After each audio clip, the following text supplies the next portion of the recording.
فهمتكم.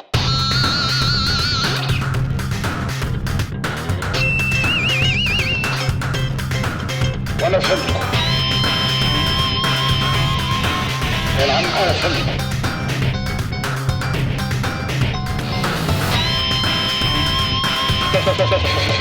فهمتكم. وانا فهمتكم. وانا فهمتكم. L'histoire de la Tunisie pour les nuls. Il était une fois, dans le plus beau pays du monde, un peuple doté d'une histoire riche de 3000 ans d'exception. Ce peuple, c'est nous, les Tunisiens. Voilà notre histoire. À l'aube des temps anciens, nous étions berbères, peuple fort et fier, dont l'architecture a inspiré au grand Georges Lucas la planète natale du ville d'Arc-Vador. Par la suite, une jolie princesse phénicienne s'échoua sur nos côtes.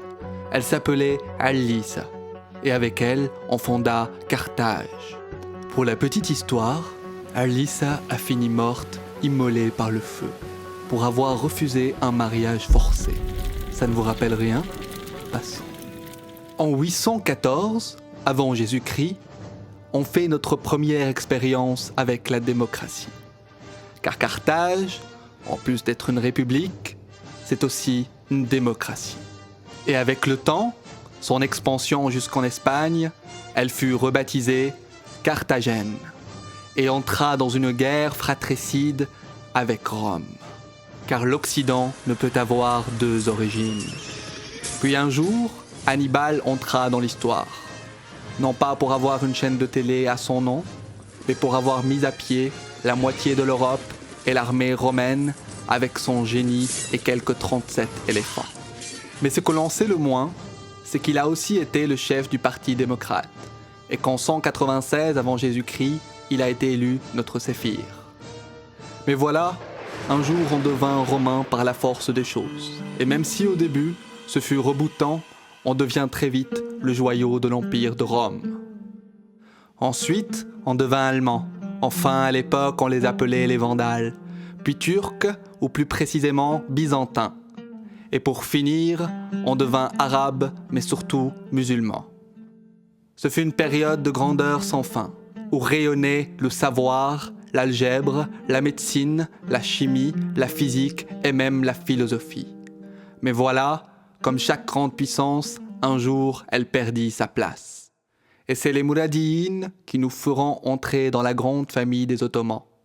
Mais on change très vite de main, en 1574, avec les Husseiniyin, qui engendreront la première constitution tunisienne, mais surtout la première du monde arabe. Et en 1861, soit 4 ans avant les États-Unis d'Amérique, on abolit l'esclavage. Mais surtout la Tunisie devint, en quelque sorte, un État pionnier en termes de laïcité. Vu qu'aux yeux de la loi, les Tunisiens musulmans, juifs et chrétiens étaient tous égaux.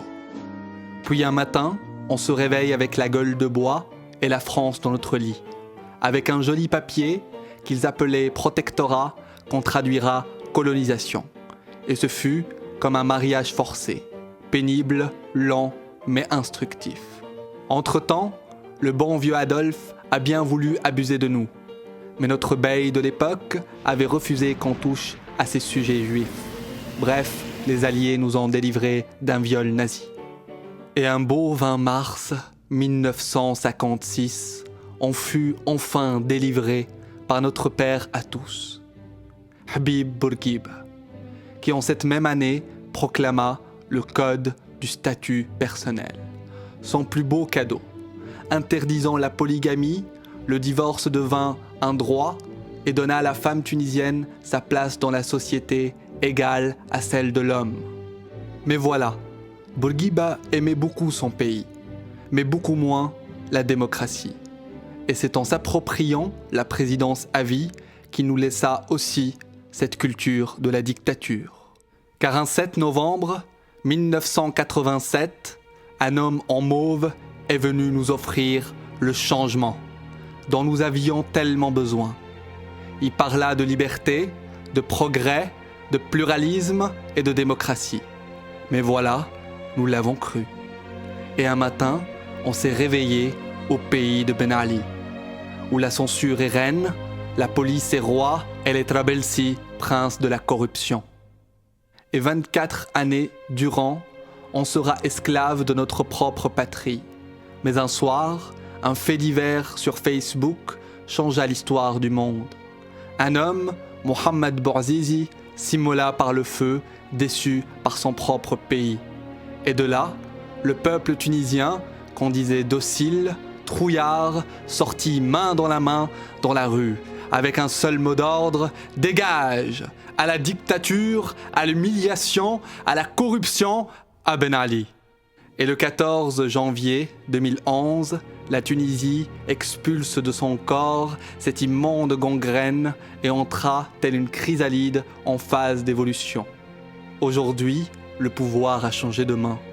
Et tant qu'il sera entre celles du peuple, la Tunisie ne peut que donner l'exemple, comme elle l'a toujours fait au cours de son histoire.